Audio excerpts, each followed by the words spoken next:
పోరల చేతుల phone గుంజుకున్నా, TV remote తీసుకున్నా, oil ముంగటేసి చదువుకోమన్నా, ఇంకేదన్నా బుద్ధి మాట చెప్పినా ఉత్తగానే బీపీ పెంచుకుంటూరట. పలానా పని చేయొద్దు అన్నారంట అయిపాయే సర్రున బీపీ పెంచుకొని చేతుల ఏదుంటే అది ఇసిరేసుడు, పలగొట్టుడు. 10 ఏండ్ల పోరల నుంచి 19 ఏండ్ల పడుసోలల్లా 100కి 20 మందిది ఇదే కథ.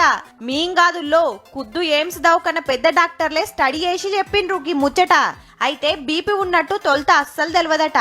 ఎక్కువైనాక మెదడు, మూత్రపిండాలు, కండ్లకు ఎఫెక్ట్ పడుడే కాదు, గుండెపోటు సుత వచ్చే ఛాన్స్ ఉందట. గందుకే పోరలకు అప్పుడప్పుడు బీపీ చెక్కింగ్ చేపియాలని సలహా ఇస్తున్నారు.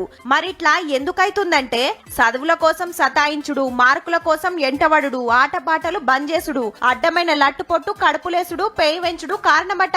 మీ ఇండ్లల్లా గిట్లనే పోరలు ఊకుకే కోపానికొస్తుంటే ఎమ్మటే దావకానకు దోల్కపోయి ఓ పారి చెక్కింగ్ చేపియ్యూరి మంచిది. కానీ ఇయాల రేపు ఎట్లున్నది జమానా, లేవంగానే మాత్రం తయారై తింటే తిన్నారు, లేకుంటే లేదు. ఊరికి బస్ ఎక్కుడే, ఆడ ఆడిచ్చేది తక్కువ, చదివిచ్చేది ఎక్కువ. ఇది చాలదని ఇంటికి రాగానే మళ్ళా ట్యూషన్ కు తోలుడు. మైదానంలో ఆడితే పెయ్యి అలకగైతది. మొత్తం కమాయి ఫోన్లనేనాయే. కాబట్టి వాళ్ళ చదువుల కోసం మీరు బీపీ పెంచుకొని వాళ్ళకు పెంచకుర్రియా.